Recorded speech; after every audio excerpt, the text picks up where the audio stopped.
sekali lagi berdoa. Entah sampai kapan kami masih diizinkan untuk boleh menikmati hidup di dalam dunia ini. Namun di dalam perjalanan kami ya Tuhan, sampai hari ini sebagaimana ada kami pada hari ini, itu semua semata-mata karena anugerah-Mu. Ajar kepada kami bukan saja mensyukuri kehidupan pada hari ini, namun ya Tuhan, ingatkan kepada kami, ajar kepada kami, apakah kami semakin serupa dengan Engkau. Ampunilah kami kalau kami sekian lama menjadi seorang Kristen, namun kami semakin menjadi serupa dengan dunia. Ampunilah kami ya Tuhan. Tolong untuk sisa waktu yang ada di dalam hidup kami, yang Tuhan anugerahkan kepada kami. Kami mau mengerjakan ketaatan kami untuk menjadi serupa dengan Engkau. Berfirmanlah, dalam nama Tuhan Yesus kami sudah berdoa. Amin. Shalom, selamat pagi saudara-saudara yang kasih oleh Tuhan. Senang kita boleh bertemu juga teman-teman yang pada saat hari ini sedang ibadah online. Mari kita membuka di dalam surat Efesus pasal yang keempat. Mari kita memperhatikan Efesus pasal yang keempat. Saya akan membacakan dari ayat 13 hingga yang ke-16. Efesus 4 ayat 13 hingga yang ke-16. Demikian firman Tuhan. Sampai kita semua telah mencapai kesatuan iman dan pengetahuan yang benar tentang Anak Allah, kedewasaan penuh dan tingkat pertumbuhan yang sesuai dengan kepenuhan Kristus, sehingga kita bukan lagi anak-anak yang diombang-ambingkan oleh rupa-rupa angin pengajaran, oleh permainan palsu manusia dalam kelicikan mereka yang menyesatkan, tetapi dengan teguh berpegang kepada kebenaran di dalam kasih, kita bertumbuh di dalam segala hal ke arah Dia, Kristus, yang adalah kepala. Daripadanya lah seluruh tubuh yang rapi tersusun dan diikat menjadi satu pelayanan semua bagiannya, sesuai dengan kadar pekerjaan tiap-tiap anggota, menerima pertumbuhannya dan membangun dirinya dalam kasih. Berbahagialah kita yang boleh merenungkan lalu kemudian melakukannya di dalam kehidupan kita. Saudara, beberapa waktu yang lalu saya dan istri itu kepengen menanam sayur di polybag. Maka saya membeli benih, termasuk juga dengan medianya. Benih itu saudara-saudara mulai tumbuh. Ketika benih itu mulai tumbuh, maka kami memindahkan benih-benih itu ke dalam polybag yang ada. Namun saudara-saudara, yang terjadi apa? Dalam beberapa waktu kami kaget karena polybag itu dikerubungi semut, sehingga tanamannya banyak yang mati. Sementara yang lainnya daunnya pada hilang, nggak tahu kemana saudara. Jadi proyek kecil-kecilan untuk menanam sayur amburadul, gagal total. Udah beli benihnya mahal, medianya mahal. Kata istri saya, ini uang buat beli benih dan media, kita udah dapat sayur 1 truk gitu ya. Maksudnya 1 keranjang gitu. Nah saudara-saudara, saya jadi teringat ketika Tuhan Yesus berkata kepada para muridnya di dalam perumpamaan seorang penabur. Tuhan Yesus berkata bahwa benih itu adalah firman Allah yang harus bertumbuh di dalam diri setiap orang percaya. Dengan jelas Tuhan Yesus mengatakan bahwa benih yang jatuh di tanah yang subur adalah mereka yang setelah mendengar firman, mereka kemudian menyimpannya dalam hati yang baik dan jujur, lalu dikatakan mereka bertekun, lalu menghasilkan buah. Artinya saudara-saudara, bertumbuh memang adalah sebuah proses yang terus-menerus akan terjadi. Dan tentu saja setiap pertumbuhan akan melewati yang namanya tahapan-tahapan. Seperti apa yang ditulis oleh Rasul Paulus ataupun juga penulis Ibrani yang mengatakan bahwa seorang bayi akan membutuhkan susu. Konsumsi makanannya adalah yang pasti yang lunak. Tetapi ketika ia sudah mulai tumbuh dewasa, tentu saja dia akan belajar untuk mengkonsumsi makanan yang lebih keras. Jadi saudara-saudaraku, ketika kita berbicara tentang ada tahapan pertumbuhan yang bisa dilihat, diamati, dan kemudian juga bisa dievaluasi. Saya misalnya kasih gambaran begini. Seorang bayi yang berumur 1 tahun dengan anak kita yang berumur 10 tahun. Masing-masing anak ini tentu saudara di dalam pertumbuhan dan perkembangannya akan mengikuti tahapan sebagai seorang anak yang berumur 1 tahun. Demikian juga seorang anak yang berumur 10 tahun. Dia tentu akan mengalami yang namanya pertumbuhan, perkembangan sesuai dengan umur yang terjadi pada waktu itu. Ketika seseorang, saudara-saudaraku, di dalam bagian ini adalah menerima Yesus Kristus sebagai Tuhan dan Juru Selamat pribadinya, maka orang itu memiliki yang namanya hidup baru. Orang itu adalah disebut dilahirbarukan oleh Roh Kudus. Orang yang percaya Yesus yang lahir baru, ia memiliki yang namanya status menjadi orang kudus. Maka Roh Kudus akan memimpin orang percaya itu, saudara, untuk mengalami yang namanya transformasi di dalam hidupnya, sepanjang hidupnya. Seringkali hal inilah yang disebut dengan pengudusan. Nah, saudara-saudara, orang-orang percaya adalah orang-orang yang terus-menerus bertumbuh di dalam pengenalan dia kepada Kristus. Yang semakin hari, semakin dewasa, semakin hari dia akan mengerti dan menyerupai Kristus. Seperti yang tertulis di dalam Roma 8 ayat yang ke-29. Sebab semua orang yang dipilihnya dari semula, mereka juga ditentukannya dari semula untuk menjadi serupa dengan gambaran anaknya. Supaya ia, anaknya itu, menjadi yang sulung di antara banyak saudara. Saudaraku, banyak orang bertanya begini sama saya, Pak, apakah memang pertumbuhan rohani seseorang itu bisa diukur? Kalau saya boleh menjawab, iya, bisa. Namun saudara, jangan kemudian terjebak seakan-akan kita mengukur pertumbuhan rohani kita itu dengan angka dalam arti numerik atau kemudian seperti hitungan matematika. Misalnya kalau saya bertanya kepada saudara, apakah seberapa besar iman saudara? Kalau dikasih skala 1 sampai 10, mungkin setiap orang akan mengatakan berbeda, bukan? Wah, imanku cuma 5, imanku cuma 7, imanku cuma 10. Saudara, kalau kemudian saya bertanya lebih lanjut, apakah saudara berdoa? Tentu saudara skalanya mungkin bisa pakai angka atau mungkin jawabannya cuma 3. Apakah saudara berdoa? Apakah saudara membaca Alkitab? Jawabannya paling cuma 3. Iya, tidak, kadang-kadang. Kan begitu. Nah, saudara-saudara, kalau ini jawabannya iya, apakah saudara bertumbuh? Belum tentu. Bacanya kayak apa? Membacanya kayak apa nih? Berdoanya kayak apa nih? Artinya saudara-saudara, kadang-kadang seringkali kita mengukur pertumbuhan rohani ketika kita berdasarkan kepada angka-angka. Tentu ini bisa menipu.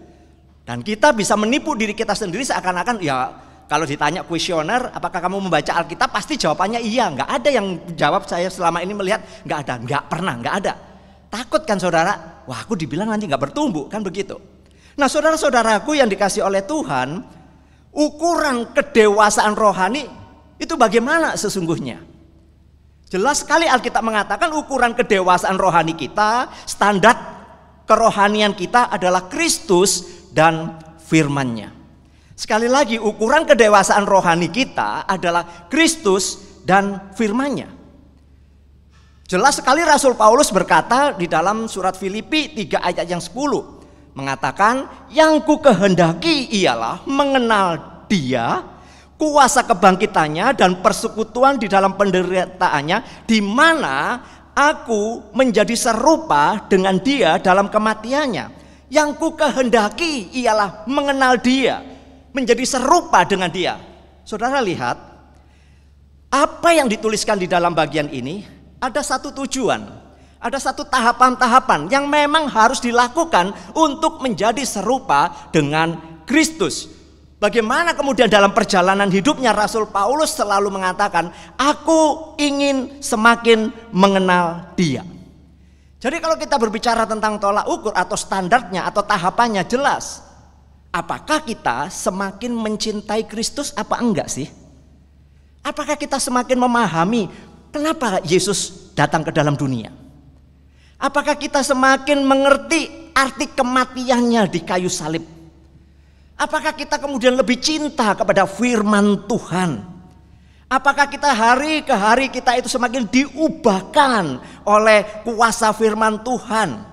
Apakah di dalam segala hal kita mengandalkan Tuhan, hidup di dalam kekudusan? Apakah kita selalu rindu untuk mencari Tuhan? Apakah semakin hidup kita ini membawa keberanian untuk menyaksikan cita kasih Tuhan, mengerjakan misinya, melakukan amanat agungnya?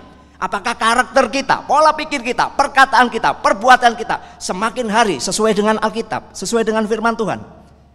Saudara, masih banyak bukan kalau saya sebutkan tahapan-tahapan, ukuran-ukuran yang bisa dipakai untuk menunjukkan kerohanian kita. Jadi kalau kita berbicara tentang angka sangat sulit. Tetapi saudara-saudara, bukan berarti kita tidak bisa mengukurnya. Proses itu akan terus terjadi di dalam kehidupan kita dari hari ke hari, bulan ke bulan, tahun ke tahun, sampai hari ini. Dan sampai kemudian kita melihat di hadapan Tuhan apakah kita adalah orang-orang seperti yang dikehendaki oleh Tuhan. Jika kita mengatakan bertumbuh, namun ternyata kita tidak memiliki indikasi tahapan-tahapan pertumbuhan ke arah Kristus, tentunya kita harus berani untuk mengevaluasi diri. Apakah kita sesungguhnya tinggal di dalam Kristus, menempatkan Kristus terutama di dalam hidup kita. Dan kita seringkali salah mengerti, saudara. Kedewasaan rohani seringkali diukur dengan lamanya orang itu menjadi seorang Kristen. Saya berani mengatakan tidak ada jaminan sekian lama jadi Kristen, apakah dia semakin serupa Kristus? Atau sebaliknya, dia semakin serupa dengan dunia ini. Saudara-saudaraku, kedewasaan rohani terjadi ketika kita tinggal di dalam Kristus. Terlihat apabila kita menghasilkan buah roh kebenaran yang kemudian terjadi dan itu diwujudkan di dalam kehidupan kita sehari-hari. Tuhan Yesus jelas sekali mengatakan di dalam bagian ini bahwa dari buahnya lah kamu akan mengenal mereka. Setiap pohon yang baik menghasilkan buah yang baik. Pohon yang tidak baik menghasilkan buah yang tidak baik. Jadi dari buahnya lah kamu akan mengenal mereka. Clear, jelas. Yesus sudah memberikan satu indikasi di dalam sebuah tahapannya. Ketika kita bertumbuh, ketika kita menjadi dewasa di dalam Kristus, sepanjang perjalanan kita di dalam proses pengenalan kita kepada Kristus, ada indikasi yang jelas. Apakah menghasilkan buah-buah kebenaran? Saya berikan contoh misalnya di dalam Alkitab Perjanjian Baru terlebih dahulu. Terlalu banyak contoh. Ambillah satu contoh seorang yang bernama Zakius. Kita tahu kisahnya, Zakius seorang pemungut cukai. Namun saudara-saudara, dalam perjalanannya dia mengalami transformasi di dalam hidupnya saat Zakius berjumpa dengan Tuhan Yesus. Oleh karena kasih dan anugerah Tuhan Yesus menjadikan Zakius memiliki yang namanya paradigma berpikir yang berbeda dari hidup yang sebelumnya. Kalau kita membaca misalnya dalam Lukas 19 dikatakan, Tuhan, setengah dari milikku akan kuberikan kepada orang-orang miskin. Dan sekiranya ada sesuatu yang kuperas Dari seseorang itu akan kukembalikan 4 kali lipat. Saudara-saudara, terjadi sebuah perubahan, terjadi sebuah transformasi. Ada yang bisa diukur bagaimana dia ketika berjumpa dengan Yesus. Contoh yang kedua, misalnya kalau kita melihat Petrus, kita tahu sepak terjang Petrus, bukan? Saudara-saudara, namun yang luar biasa adalah ketika Tuhan menjumpai Petrus di tepi danau Tiberias setelah dia bangkit. Terlebih ketika Tuhan kemudian bertanya kepada Petrus, apakah engkau mengasihi aku? Saudara-saudara, Petrus mengalami sebuah transformasi. Petrus mengalami pembaharuan dan dia berkata, Tuhan, engkau tahu segala sesuatu. Engkau tahu bahwa aku mengasihi engkau. Lalu Tuhan Yesus berkata, gembalakanlah domba-dombaku. Saudara, perjalanan hidup Petrus, dia taat sampai mati, sampai akhir, dan kematiannya adalah menjadi seorang martir. Saya beri contoh misalnya yang lain di Perjanjian Lama, seorang tokoh yang bernama Abraham. Perjalanan imannya bukanlah yang stabil naik terus begitu saudara, tidak. Abraham tidak sempurna. Abraham adalah sama dengan kita, bisa jatuh bangun saudara. Namun kita melihat dan memperhatikan bagaimana Abraham di dalam Alkitab disebut sebagai bapa orang beriman. Abraham mengenal Tuhan, percaya dan dekat dengan Tuhan sampai akhir hidupnya. Itulah Abraham. Saudara-saudara, contoh terakhir yang saya berikan misalnya Daud. Daud juga bukan orang yang sempurna, bukan? Dia juga melakukan dosa, dia berbuat salah. Saudara, sepanjang hidupnya juga dia melakukan kesalahan-kesalahan. Tetapi saudara, Alkitab mencatat kepada kita, menunjukkan kepada kita bahwa Daud, saudara, disebut sebagai kekasih Allah. Daud yang jatuh bangun itu, saudara, senantiasa mengikuti jalan Tuhan. Ia berkenan di hati Allah. Itu ada dicatat di dalam 1 Samuel 13 ayat yang ke-14. Nah saudara-saudara, dalam perjalanan iman kita ini, seiring dengan yang namanya hidup kita, kalau kita umur berapa sekarang itu namanya seiring dengan hidup kita. Grafik kita tentu saja saudara tidak akan lempeng, bukan? Grafik kita tentu akan ada turun, ada kalanya kita itu berapi-api untuk Tuhan. Tapi kadang-kadang kita malas. Kadang-kadang kita getol sekali baca Alkitab, namun juga liburnya terlalu banyak, begitu ya. Doanya getol sekali pada waktu kepepet, tapi saudara-saudara kita cuti untuk doa juga lebih banyak, gitu kan. Namun saudara-saudara yang luar biasa, kita belajar bahwa jatuh bangunnya kerohanian kita itu adalah sebuah pembelajaran rohani. Pembelajaran penting yang semakin hari harus sadar, who am I? Siapa aku ini? Disinilah kita boleh sadar bahwa kita membutuhkan yang namanya kasih karunia Tuhan. Hanya oleh kasih karunia Tuhan semata kita dapat terus percaya kepadanya. Sekali lagi, hanya oleh kasih karunia-Nya kita bisa terus percaya. Tuhan Yesus juga jelas kok mengatakan kepada kita di dalam Yohanes 15, bukan? Ketika seseorang tinggal dan melekat di dalam aku, yaitu pokok anggur, kata Yesus, orang itu akan menghasilkan buah. Ranting yang dibersihkan akan menghasilkan buah yang banyak, sementara ranting yang kering akan dipotong lalu kemudian dibuang dan dicampakkan ke dalam api. Saudara, saya dan saudara adalah ranting-ranting Kristus yang senantiasa dibersihkan oleh firman Tuhan. Jadi pertumbuhannya harus jelas. Pertumbuhannya kalau di dalam tahapan udah jelas. Saudara, gambarannya mungkin yang saya boleh katakan adalah seperti bagian awal tadi saya singgung, bahwa dalam pertumbuhan fisik anak-anak kita bisa mengamati secara jelas pertumbuhan mereka, bahwa mereka semakin lama semakin bertumbuh menjadi besar. Bahkan secara bertahap kita juga bisa mengamati yang namanya sosial dan emosional development-nya. Bagaimana saudara anak ini kemudian di dalam pola pikirnya, ketika dia menganalisa sesuatu, melihat sesuatu, bagaimana emosinya, sikap dia. Saudara-saudara, kita bisa melihat itu di dalam perkembangan anak-anak kita. Maka nggak heran kalau kita sebagai orang tua kadang-kadang ceritanya begini ya. Ketika anak kita udah besar, fisiknya besar, kita ngomong begini nih. Aduh Pak, badannya aja yang besar. Tapi pikirannya masih kayak kanak-kanak. Sering gitu ya. Badannya aja yang gede, tapi cara pikirnya masih seperti anak-anak. Nah saudara-saudara, pertumbuhan itu memang akan nampak secara bertahap.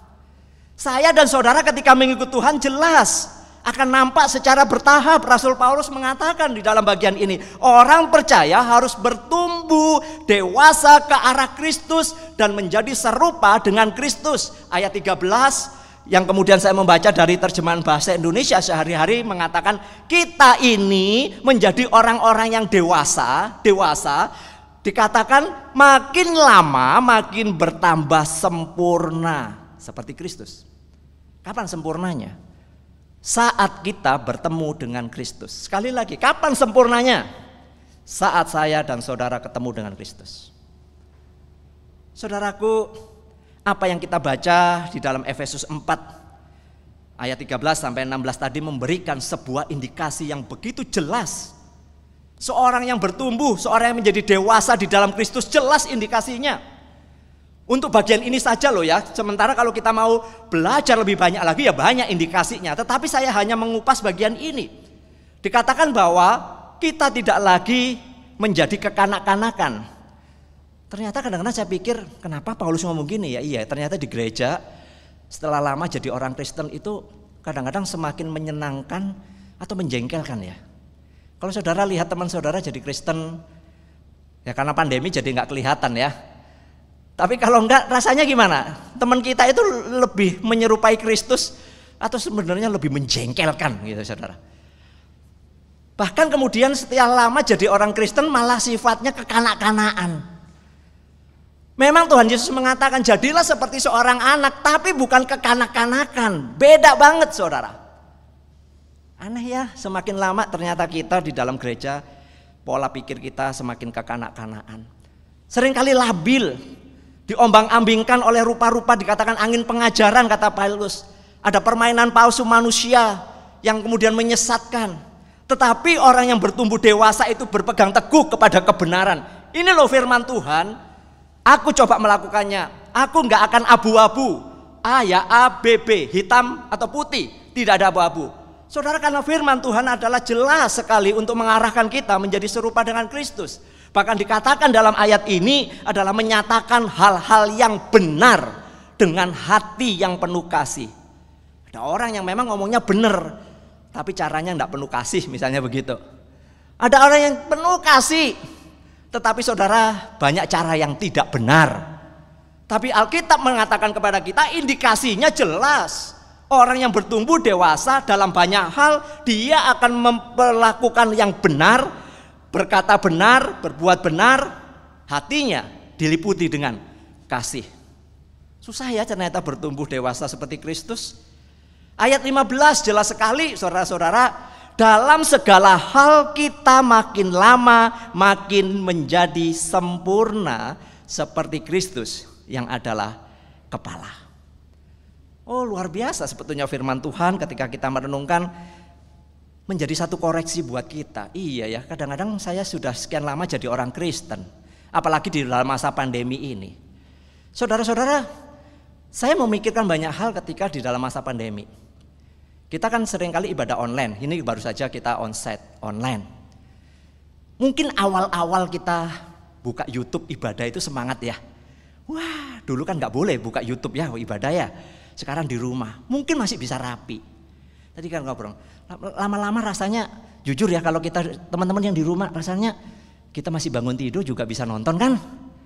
Bukan ibadah loh, nonton ibadah. Pakai celana kolor, pakai kaosan sambil ngemil. Ya kan? Duduknya di mana aja sambil glosotan. Coba di sini saudara glosotan, sebetulnya bisa sih. Kan masih banyak yang kosong. Saudara-saudaraku, saya mencoba memikirkan bahwa ternyata di dalam masa pandemi bisa membuat kita cinta Tuhan atau sebenarnya kita takut karena ketika nggak ibadah nanti dikutuk oleh Tuhan. Kadang-kadang konsepnya jadi salah. Ya, begini jelas salah saudara. Kalau kita nggak melakukan ini nanti Tuhan marah. Itu suatu konsep yang salah. Saudara-saudara, Matthew Henry di dalam tulisannya, komentarnya mengatakan begini. Kita itu harus bertumbuh dalam segala hal ke arah Kristus. Sehingga kita itu berakar di dalam Dia, di dalam segala hal. Di dalam pengetahuan kasih kita, iman kita, semua bagian yang ada di dalam manusia baru kita. Karena kita sudah dilahir barukan. Kita harus bertumbuh menjadi dewasa. Dan bukan lagi menjadi kekanak-kanakan. Orang Kristen yang bertambah baik adalah mereka yang bertumbuh ke arah Kristus. Semakin kita bertumbuh di dalam pengenalan akan Kristus, iman kita kepada Dia, kasih kita kepada Dia, kebergantungan kita kepada Dia semakin berkembang, semakin teguh, semakin kuat. Sebab apa? Dia adalah kepala. Saudara, jelas sekali bahwa kita bisa menghormati kepala, yaitu Kristus, kalau kita bertumbuh. Maka endingnya gimana? Endingnya jelas bahwa pertumbuhan rohani, pertumbuhan iman Kristiani adalah untuk kemuliaan bagi Kristus. Saudaraku, dalam hal apa kita bisa tunduk kepada Kristus? Kita coba koreksi deh buat diri kita sendiri di hadapan Allah. Apakah aku ini seorang murid Tuhan yang memang bertumbuh di luar orang bisa melihat kita baik, namun mereka tidak pernah mengetahui kita benar-benar baik? Siapa diri kita yang sesungguhnya? Yang tahu adalah saya dan Tuhan. Saudara, kita perlu mengevaluasi diri kita dalam hal ketaatan kita kepada firman Tuhan. Di dalam Alkitab kita bisa melihat bagaimana Tuhan Yesus mengecam orang-orang Farisi. Mereka tahu Taurat, mereka membuat hukum-hukum yang begitu banyak, dan mereka jatuh kepada yang namanya legalis. Mereka hanya mengembangkan sikap untuk lebih dihormati oleh manusia, terlihat rohani di mata orang lain, di mata manusia, dan meninggikan diri mereka sendiri menurut ukuran dan standar mereka, bukan kepada Kristus. Mereka menantikan Kristus, tetapi celakanya mereka menolak Kristus. Saudara-saudara, kita bisa jatuh kepada legalis dalam hal ini. Kita ibadah iya, kalau skalanya pakai angka. Doa iya, ke gereja iya misalnya, baca Alkitab iya, menolong iya. Indikasinya bagaimana? Apakah kita melakukan sungguh-sungguh adalah mengarah kepada Kristus atau sesungguhnya? Ya inilah lah Pak, kalau jadi orang Kristen ya masa gak baca Alkitab, masa gak doa? Saudara, ketika kita berdoa baca Alkitab, konsepnya kita untuk apa nih? Apakah ini adalah bentuk sebuah ketundukan kita sebagai kasih kita kepada Kristus yang sudah mengasihi kita? Saudara-saudaraku yang dikasihi oleh Tuhan, bertumbuh menjadi dewasa tentu menuntut yang namanya tanggung jawab kita. Kita bertanggung jawab untuk melakukan dan mengerjakannya. Memang Allah yang memberi pertumbuhan, namun kita harus punya niat dong. Kita punya hasrat, kita punya satu semangat untuk mengerjakannya. Mengerjakan apa? Tunduk. Semakin hari semakin humble. Semakin hari relasi kita, saudara-saudara, semakin dekat dengan Tuhan. Memang sih lebih enak ya mungkin kalau tahu sih kapan saya mati. Misalnya 2 hari lagi mati, dipanggil Tuhan. Wah, kita lebih mendekat 2 hari ini kepada Tuhan ya. Kata Pak Antoni, programnya itu One Day Jesus. Ini today karena 2 hari lagi mati. Jadi today with Jesus. Nggak usah kerja apa-apa, nggak ngapa-ngapain. Oh, semua baca Alkitab, nyanyi. Wah, luar biasa. Kalau tahu. Lah kalau kemudian Tuhan kasih tahu, enggak, umurmu tak kasih bonus kok. Masih 25 tahun lagi. Oh, masih lama Tuhan. Jadi aku sekarang berbuat ya suka-sukalah. Saudara, saya ingin kita boleh belajar bersama-sama bahwa hanya melalui kuasa Roh Kudus kita dimampukan untuk melakukan firman-Nya. Maka ketika kita membaca meminta kuasa Roh Kudus, itulah yang akan mentransformasi kehidupan kita. Bahkan saudara-saudara, kita harus memahami ini bukan semata-mata karena kekuatan kita, kehebatan kita, tetapi saudara, ini semata-mata karena anugerah, membutuhkan anugerah untuk bertumbuh. Setiap hari kita membutuhkan anugerah, grace upon grace. Kita harus memandang pertumbuhan kita itu sebagai satu bentuk karya Allah di dalam kehidupan kita. Yesus dengan jelas mengatakan, tinggallah di dalam aku di dalam kamu. Di luar aku kamu tidak dapat berbuat apa-apa.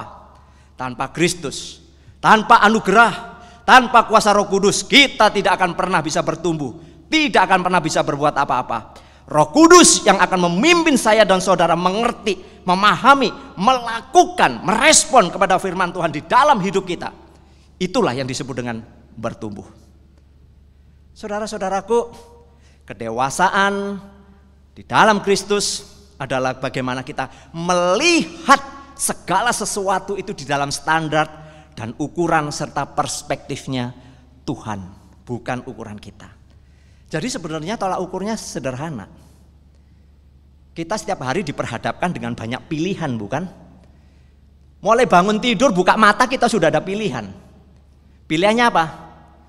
Mau kerja, mau ke dapur, aktivitas rutin, mau doa, banyak saudara pilihannya. Ketika siang saudara kerja juga banyak pilihannya. Seperti kita lihat menu di HP kita, mau pesan makanan apa, di mana.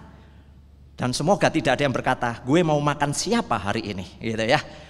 Saudara-saudara, setiap hari kita akan memakai satu frame yang sama, yaitu apa? Kristus.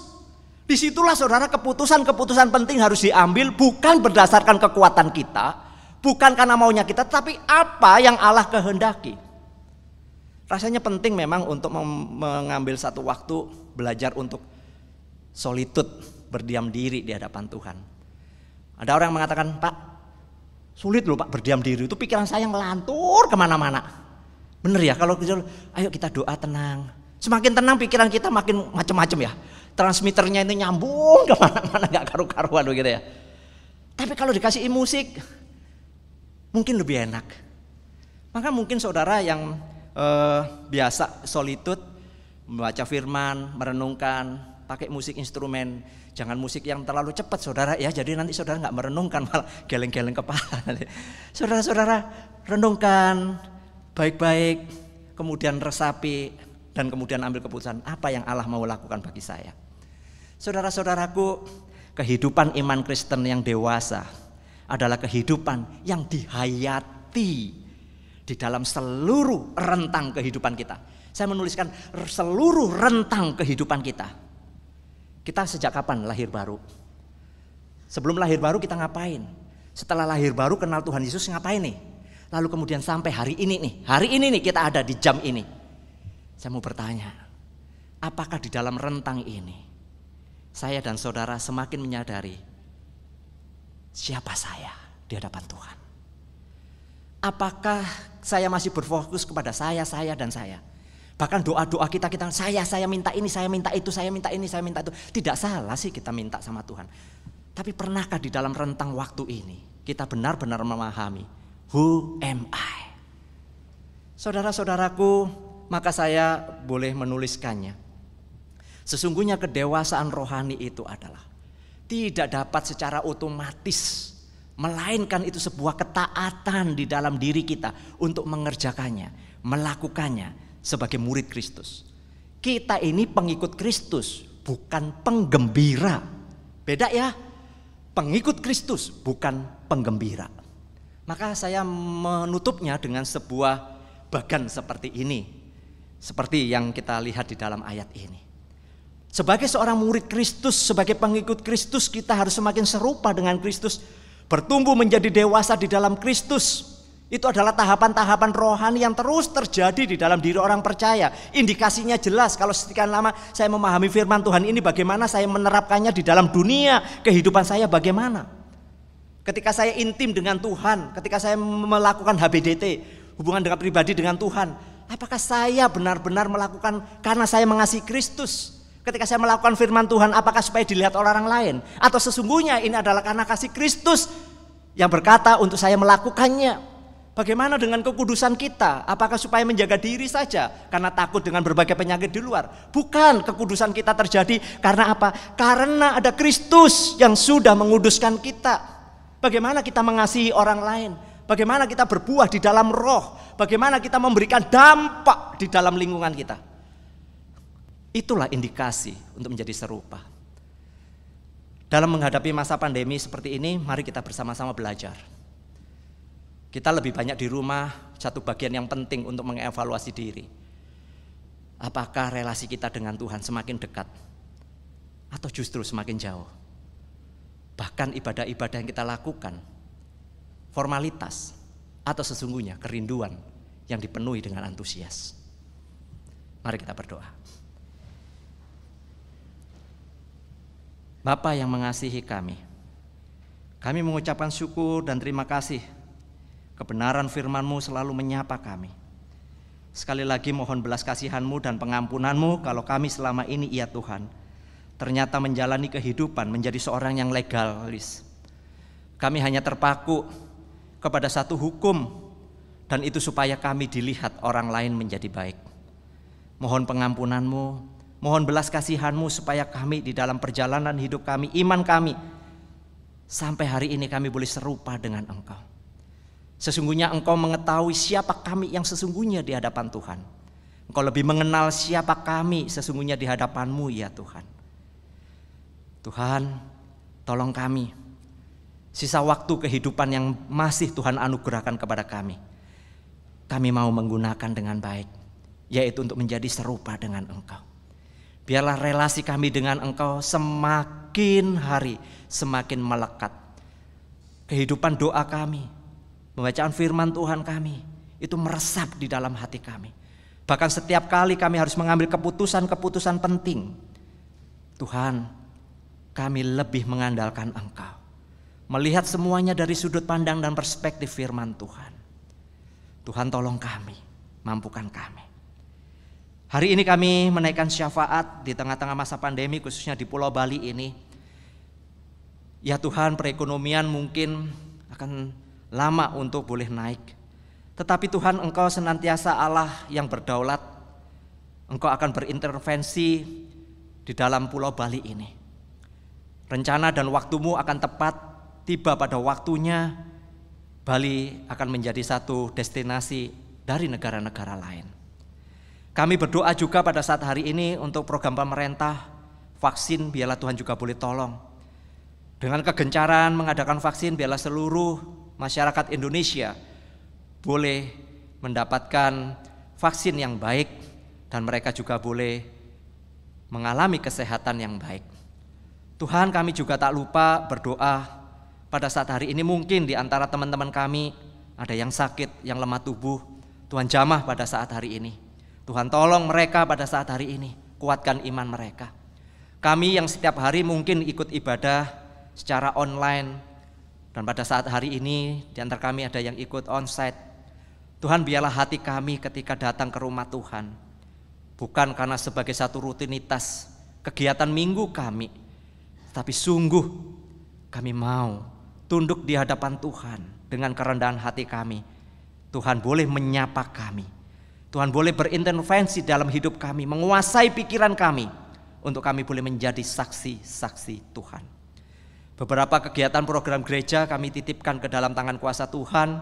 Di masa pandemi ini akan lebih banyak kami melihat, dalam arti kami mengerjakannya di dalam online. Untuk itu Tuhan boleh perkenankan kami semua untuk boleh mengikuti dengan baik. Tuhan, akhirnya kami menitipkan sekali lagi untuk situasi keamanan bangsa Indonesia, perkembangan para pemimpin kami khususnya di dalam mengambil keputusan-keputusan penting bagi kebaikan masyarakat Indonesia. Bila Tuhan juga boleh tolong berkati. Kami hendak menutupnya dengan doa yang Engkau ajarkan kepada kami, yaitu doa Bapa kami.